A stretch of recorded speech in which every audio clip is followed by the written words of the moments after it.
नमस्कार साथियों, मैं राजेंद्र आप सबका स्वागत और अभिनंदन करता हूं अपने YouTube channel astrology based on लघु पारसरी में। आज का विषय है गुरु का वृष राशि में गोचर। इस पर एक वीडियो मैं बना चुका हूं जिसमें मेष से लेकर कर्क राशि तक की 4 लग्न में पहले ही डिटेल कर चुका हूं, उनके बारे में मैं आपको बता चुका हूं, मेष लग्न से कर्क लग्न तक। अब बाकी बची जो 8 लग्न हैं, सिंह से लेकर मीन तक, उनके बारे में आज मैं बात करने जा रहा हूं और विषय है गुरु का वृष राशि में गोचर। थोड़ा सा बात कर लेंगे राहु और केतु की। राहु गुरु की राशि मीन में है और गुरु शुक्र की राशि वृष में जा रहा है। तो राहु और गुरु एक दूसरे के फलों को प्रभावित करेंगे। राहु के फल, राहु के मीन राशि के फल गुरु के इस गोचर के अनुसार होंगे, क्योंकि राहु जिस राशि मीन में बैठा हुआ है गुरु वहां का स्वामी है।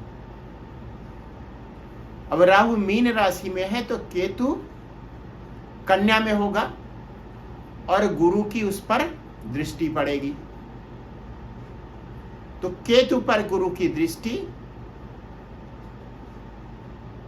आध्यात्मिक उन्नति के लिए बहुत अच्छी होगी। अगर उस लग्न विशेष के लिए किसी विशेष भाव में यह दृष्टि संबंध बन रहा है तब। और गुरु वृष राशि में पहुंच रहा है 1 मई से 2-3 दिन बाद, और एक राशि में लगभग 1 साल रहता है। तो 1 मई 2024 से लेकर मई 2025 तक,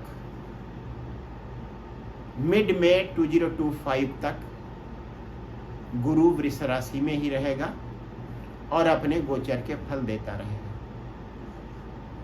इस गोचर के विशेष फल उन लोगों को मिलेंगे जिनकी गुरु की महादशा चल रही है या जिस ग्रह की महादशा चल रही है उससे गुरु का किसी तरीके का संबंध बन रहा है, या गुरु जिस ग्रह की महादशा चल रही है उसका नक्षत्र स्वामी। अब मूल विषय पर आ जाते हैं। कर्क लग्न के बाद आती है सिंह लग्न। सिंह लग्न के लिए गुरु बनता है पंचमेश, दूसरे सबसे शुभ भाव का स्वामी।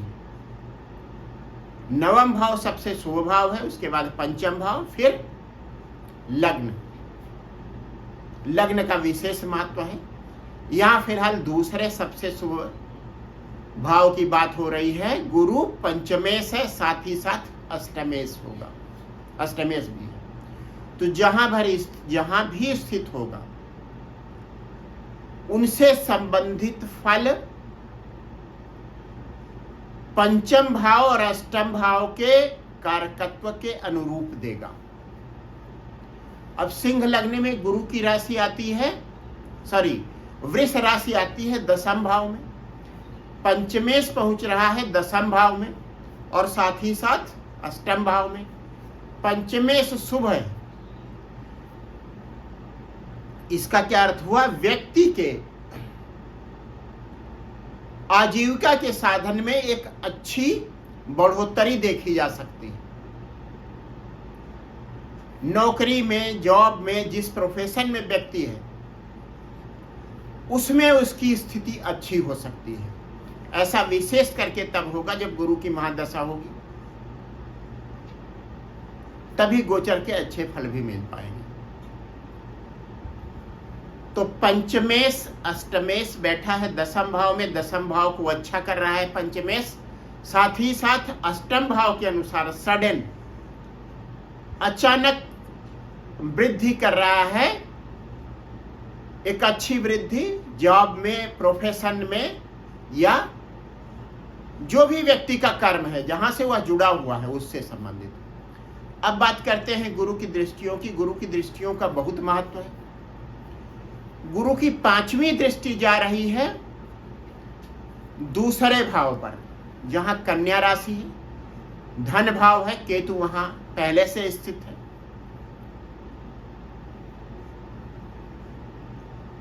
केतु आध्यात्मिक ग्रह है, उसका संबंध भगवान कार्तिकेय से है और द्वितीय भाव का संबंध वाणी से है। तो अपने वाणी के प्रयोग से व्यक्ति अगर भगवान कार्तिकेय या उनके परिवार में, शिव परिवार में किसी की आराधना करता है तो उसके परिवार में अमन चैन स्थापित होगी। गुरु की यह दृष्टि अमन चैन स्थापित करेगी। साथ ही साथ धन के लिए पंचमेश का संबंध बन रहा है द्वितीय भाव से। व्यक्ति धन संचित करेगा और आय जो होगी वो शेयर बाजार, क्योंकि पंचम भाव का कारकत्व है शेयर बाजार, सट्टा। फिर भी मैं कहूंगा सट्टे से व्यक्ति बचे, और यदि उसे समझ है तब शेयर या म्यूचुअल फंड में इन्वेस्ट करके पैसा कमाए। उसके बाद गुरु की 7वीं दृष्टि पड़ रही है चतुर्थ भाव पर, जहां वृश्चिक राशि है। पंचमेश का संबंध चतुर्थ भाव से। चतुर्थ भाव से संबंधित किसी तरीके का अच्छा फल, वाहन, मकान, गाड़ी। लेकिन यदि चतुर्थ भाव पीड़ित है या अष्टमेश पीड़ित है तो इनसे संबंधित कुछ खराब फल भी व्यक्ति को मिल सकते हैं। अगर चतुर्थ भाव और अष्टम भाव पीड़ित नहीं है तब व्यक्ति को चतुर्थ भाव से संबंधित अच्छे फल मिलेंगे, मकान, गाड़ी आदि का सुख मिलेगा। इसके बाद बात आती है गुरु की 9वीं दृष्टि पर। 9वीं दृष्टि पहुंच रही है 6ठे भाव पर। व्यक्ति अगर कहीं दूसरी जगह इंटरव्यू देता है, कंपटीशन की तैयारी करता है अपने जॉब में रहते हुए, तो उसको एक बेटर जॉब मिल सकता है और परीक्षा, प्रतियोगिता या इसी तरह के किसी तरीके के कंपटीशन में सफलता मिल सकती है। तो सिंह लग्न के लिए यह गोचर अच्छा होने जा रहा है, विशेष करके यदि अष्टम भाव पीड़ित नहीं है, क्योंकि गुरु अष्टमेश भी। अब बात करते हैं कन्या लग्न की।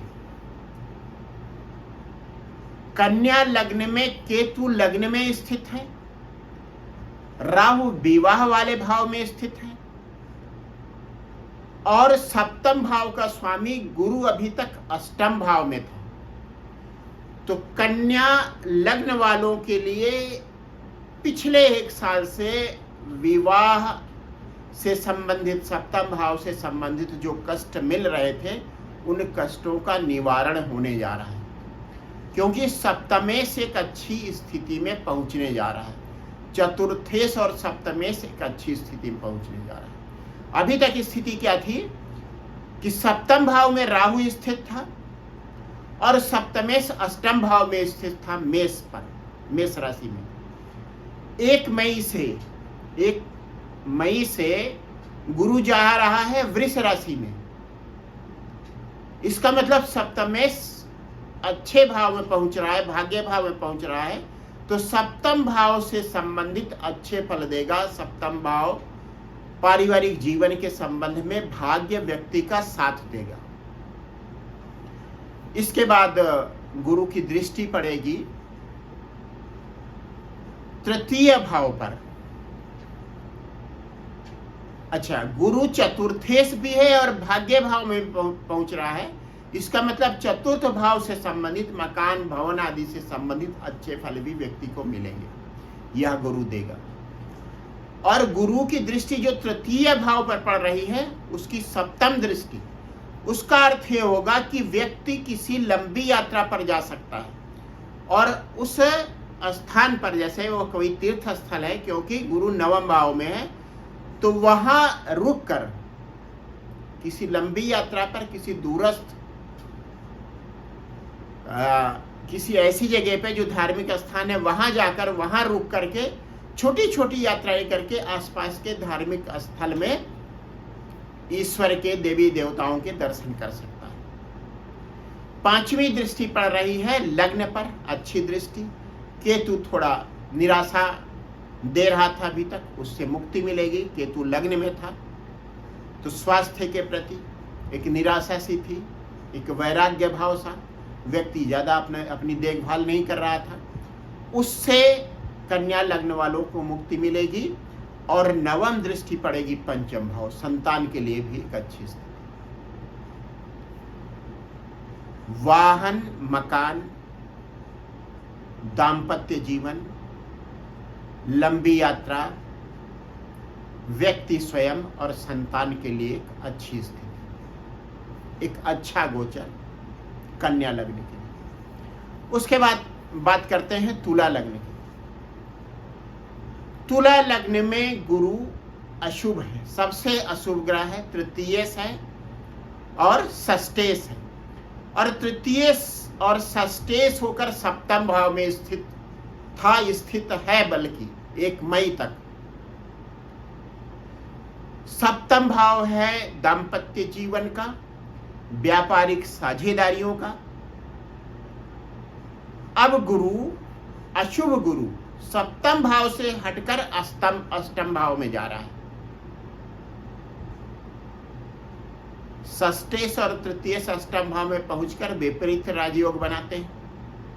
और विपरीत राजयोग का मतलब यह भी होता है कि यदि किसी अच्छे भाव में कोई अशुभ ग्रह षष्ठेश यदि बैठ जाए तो उस भाव को खराब करेगा। यदि वह छठे में, 8वें में या 12वें में किसी खराब भाव में ही स्थित है तो उस खराब भाव को खराब करेगा। वह एक तरह से अच्छा ही है। तो सप्तम भाव से संबंधित वैवाहिक जीवन और व्यापारिक साझेदारियों से संबंधित जो परेशानियां तुला लग्न वालों को हो रही थी, उनसे मुक्ति देने जा रहा है बृहस्पति अष्टम भाव में पहुंचकर। और अष्टम भाव, जैसा कि मैंने कहा, एक विपरीत राजयोग भी तुला लग्न के लिए अचानक किसी ऐसा फायदा हो सकता है जिसकी पृष्ठभूमि कुछ खराब हो। जैसे व्यक्ति को पेंशन नहीं मिल रही है, किसी तरीके का विवाद चल रहा है, मुकदमा चल रहा है, तो उससे मुक्ति मिल सकती है। किसी व्यक्ति को बीमा का पैसा मिलना है, उसमें किसी तरीके का विवाद चल रहा था, उस विवाद से व्यक्ति को मुक्ति मिल सकती है। अब गुरु की दृष्टियों की बात करते हैं। गुरु की दृष्टि पड़ रही है 12वें भाव पर, 5वीं दृष्टि, और गुरु की दृष्टि पड़ रही है धन भाव पर। धन भाव पर अचानक धन प्राप्ति के लिए तो ठीक है, वैसे परिवार के लिए अच्छा नहीं है। 7वीं दृष्टि पड़ेगी चतुर्थ भाव पर। तो अष्टम भाव में स्थित गुरु, द्वादश भाव जहां केतु स्थित है वहां दृष्टि डाल रहा है, अर्थात केतु पर दृष्टि डाल रहा है। साथ ही साथ चतुर्थ भाव पर भी दृष्टि डाल रहा है। तो चतुर्थ भाव, अष्टम भाव और द्वादश भाव, ये भाव हैं अध्यात्म के, मोक्ष के। लेकिन अगर थोड़ा सा और इन पर विचार करें तो ये भोग के भी भाव हैं। चौथा भाव सुख का भी भाव है, और 8वां भाव गुप्त कार्यों का भी भाव है। इसी तरह से द्वादश भाव भी सैया सुख का भी भाव है।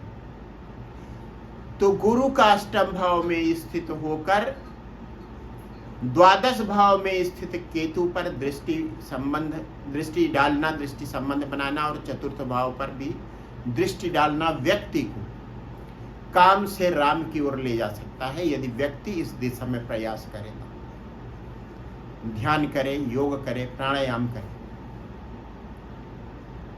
तो विपरीत राजयोग का जैसा है कि उसके जो फल होते हैं उसके बैकग्राउंड में, नेपथ्य में कहीं ना कहीं कुछ कमी रहती है, जिसकी वजह से कोई अशुभ फल उसे मिलता है।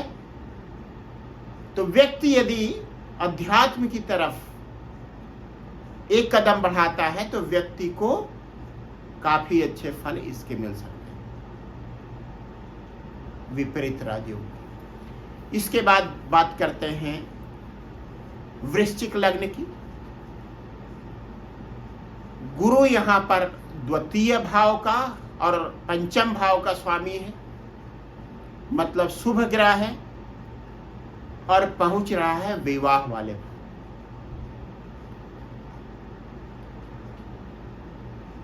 गुरु का यह गोचर है वृश्चिक लग्न वालों के लिए, यदि उनकी उम्र विवाह की है और वे विवाह के इच्छुक हैं तो शादी के लिए एक अनुकूल अवसर दे रहे हैं। गुरु अनुकूल स्थिति में आ रहा है। जिस समय गोचर में शुक्र भी अनुकूल होगा और उसका किसी तरह से संबंध शनि से बन जाएगा, क्योंकि शनि का किसी तरीके का संबंध सप्तम भाव से नहीं बन रहा है। यह द्विगोचर सिद्धांत की मैं बात कर रहा हूं। गुरु का आशीर्वाद सप्तम भाव पर पड़ रहा है। अब अगर शनि का किसी तरीके का संबंध गोचर में शुक्र के साथ जो सप्तमेश है बन जाता है, और बन जाएगा ही एक साल में कभी ना कभी, तब व्यक्ति की शादी निश्चित हो जाएगी, यदि व्यक्ति शादी का इच्छुक है और उसकी शादी की हो रही है। एक अच्छी स्थिति विवाह के लिए, और जिनका वैवाहिक जीवन चल रहा है तो उनके लिए।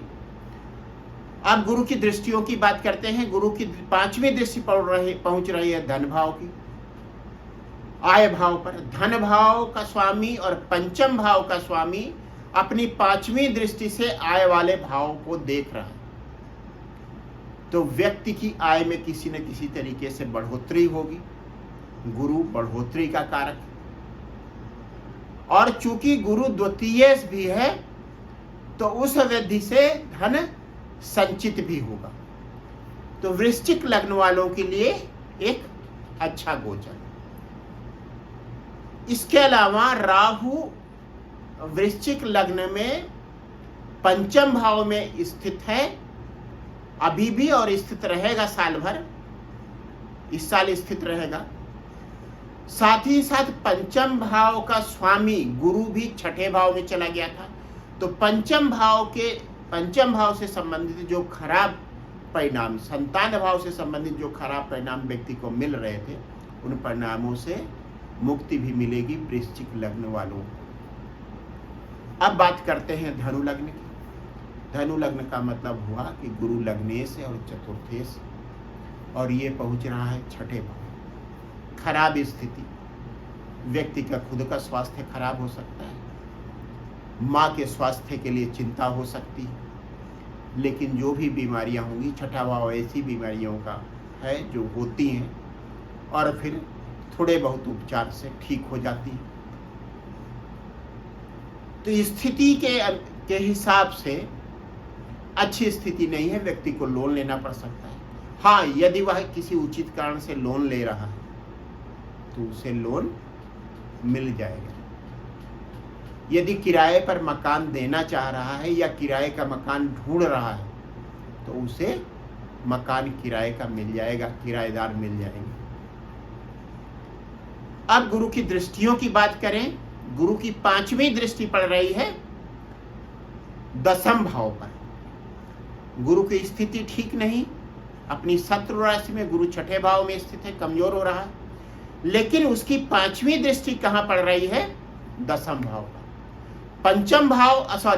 षष्ठम भाव जहां गुरु स्थित है संघर्ष का भाव, 10म भाव कर्म का भाव, नौकरी का भाव, व्यवसाय का भाव, किसी भी तरीके का प्रोफेशन का भाव। तो संघर्षों के बाद व्यक्ति को अच्छी सफलता मिलेगी। मतलब 6ठे भाव के कारकत्व के अनुरूप दशम भाव के अच्छे फल व्यक्ति को मिलेंगे। उसकी दूसरी दृष्टि पड़ रही है गुरु की, सातवीं दृष्टि पड़ रही है द्वादश भाव पर। केतु वहां स्थित है। द्वादश भाव है मोक्ष का भाव, आराधना का भाव, पूजा पाठ का भाव, और केतु वहां स्थित है। बहुत अच्छा समय मेडिटेशन के लिए, और यह सहायक होगा व्यक्ति को बीमारियों से बचाने में, अस्पताल से दूर रखने में, शत्रुओं से बचाने में।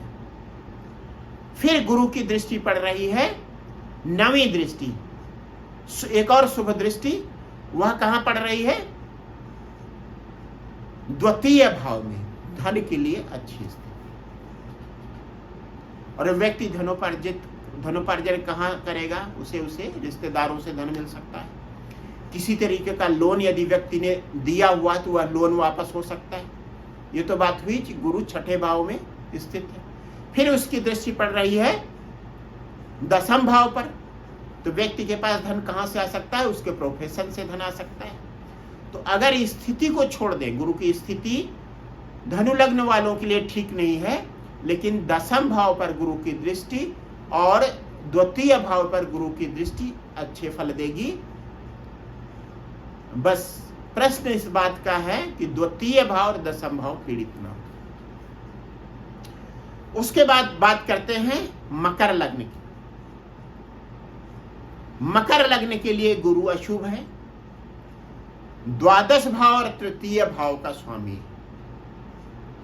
मतलब गुरु का यह गोचर व्यक्ति को लंबी यात्राएं करवाएगा, भाग दौड़ करवाएगा, और अगर अच्छे परिणाम मिलेंगे भी तो काफी प्रयास के बाद मिलेंगे, काफी खर्च के बाद मिलेंगे। ऐसा गुरु मकर लग्न, जो मकर लग्न के लिए अशुभ है, पहुंच कहां रहा है? पंचम भाव में। अपनी संतान पर व्यक्ति को खर्च करना पड़ सकता है। संतान को लेकर किसी तरीके की भागदौड़ करनी पड़ सकती है। हाँ, उसकी अपनी अभिरुचि, जो रुचियां होती हैं, उनके लिए एक अच्छा समय, क्योंकि तृतीय पंचम भाव में बैठ रहा है, उन पर वह खर्च भी कर सकता है और प्रयास के बाद एक अच्छे परिणाम पर भी पहुंच सकता है। गुरु की दृष्टि पड़ रही है नवम भाव पर, और गुरु की दृष्टि पड़ रही लग्न पर। गुरु की दृष्टि पड़ रही है एकादश भाव, नवम भाव, एकादश भाव और लग्न। अब गुरु की दृष्टियां तो बहुत शुभ होती है, लेकिन अगर गुरु अशुभ है तो गुरु के नैसर्गिक कारकत्व के हिसाब से कुछ अच्छे फल तो मिल जाएंगे, लेकिन जिन भावों का गुरु स्वामी है उनके अनुसार अशुभ फल भी मिलेंगे। व्यक्ति जब लंबी यात्राएं करेगा तो उसका खर्च जरूरत से ज्यादा होगा। व्यक्ति ज्ञान प्राप्त कर सकता है, उसकी धार्मिक अभिरुचि बनेगी, होगी, इसमें ठीक भी रहेगा उसके लिए। अगर वो चाहे तो धार्मिक दृष्टिकोण से पढ़ाई भी कर सकता है, कुछ लेखन भी कर सकता है, लेकिन उसे काफी प्रयास के बाद ही सफलता मिलेगी। मतलब गुरु के जो नैसर्गिक कारकत्व है उनका फल कुछ व्यक्ति को शुभ मिलेगा। उसके व्यक्तित्व में एक सौम्यता आएगी, गरिमा आएगी। भले ही गुरु की दृष्टि शनि की राशि मकर पर पड़ रही हो, लग्न की मैं बात कर रहा हूं, लेकिन यह बता रहा है कि व्यक्ति का खर्च होगा अपनी संतान पर और उसके लिए दौड़ भाग उसे करनी पड़ेगी। अब बात करते हैं कुंभ लग्न की, जहां गुरु आय भाव और धन भाव का स्वामी है। आय भाव और धन भाव का स्वामी होकर गुरु बैठ रहा है चतुर्थ भाव, और द्वितीय भाव में राहु स्थित है। तो व्यक्ति की जो आय होगी, जो धन संचित करेगा वह, क्योंकि आयस है और धनेश भी है, उसका कुछ संबंध शेयर मार्केट, म्यूचुअल फंड या सट्टा बाजार से हो सकता है। लेकिन अगर आपको इन सब की जानकारी नहीं है तो इस क्षेत्र में बिना सोचे समझे निवेश न करें। चतुर्थ भाव में गुरु स्थित होकर यह बता रहा है कि व्यक्ति अपने पैसे का, अपनी आय का और संचित धन का प्रयोग कर सकता है जमीन जायदाद खरीदने में, इन्वेस्टमेंट में, और यह खरीद फरोख्त आसानी से उसके लिए होने वाली है अगर चतुर्थ भाव पीड़ित नहीं है। इसके बाद गुरु की दृष्टि पड़ रही है दसम भाव पर, एक अच्छी दृष्टि। अष्टम भाव पर वहां केतु स्थित है, साथ ही साथ द्वादश भाव। तो चतुर्थ भाव, अष्टम भाव और द्वादश भाव एक्टिवेट हो रहे हैं, जागृत हो रहे हैं वो आराधना के लिए। बावजूद इसके कि आपको भौतिक जगत में एक सफलता मिलने जा रही है, अगर आप अपने को आध्यात्मिक बनाए रखेंगे तो एकादश भाव के जो दुष्प्रभाव हैं, जिन कारणों से महर्षि पाराशर ने एकादश भाव को अशुभ कहा है, उनसे आप बच सकते हैं। धन की अत्यधिक कामना से बच सकते हैं। तो चतुर्थ भाव, अष्टम भाव और द्वादश भाव जागृत हो रहा है, उसका उपयोग करें। आध्यात्मिक कृत्यों में मन लगाएं और धनोपार्जन भी। काम और राम में एक बैलेंस बनाने की स्थिति के लिए अच्छा समय।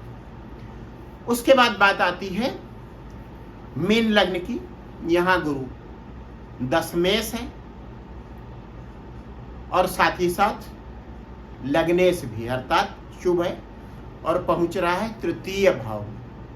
लग्नेश तृतीय भाव, व्यक्ति अपनी अभिरुचि का काम करेगा, जो उसका शौक है उसके संबंधित काम करेगा। साथ ही साथ दशमेश भी है, तो उसके प्रोफेशन में, उसका जो जॉब है उसमें उसे कोई मनपसंद जॉब मिल सकता है। गुरु की दृष्टि पड़ रही है सप्तम भाव स्थित केतु पर। तो सप्तम भाव वैवाहिक जीवन पर से संबंधित अगर किसी तरीके का, एक तरह से आप कह रहे हैं नैराश्य भाव व्यक्ति के जीवन में चल रहा था, तो उससे मुक्ति गुरु की दृष्टि दे देगी। और गुरु की सप्तम दृष्टि पड़ेगी नवम भाव पर, और नवम दृष्टि पड़ेगी एकादश भाव। तो चूंकि गुरु लग्नेश है और दशमेश है, तो नवम भाव और एकादश भाव मतलब आय के लिए, भाग्य के लिए और जॉब के लिए, उसके प्रोफेशन के लिए, अभिरुचि के अनुसार अच्छे काम के लिए अच्छा समय। बस अपना वीडियो में ही समाप्त करता हूँ। आप सबको बहुत बहुत धन्यवाद। मेरे वीडियो को देखने के लिए, लाइक करने के लिए, शेयर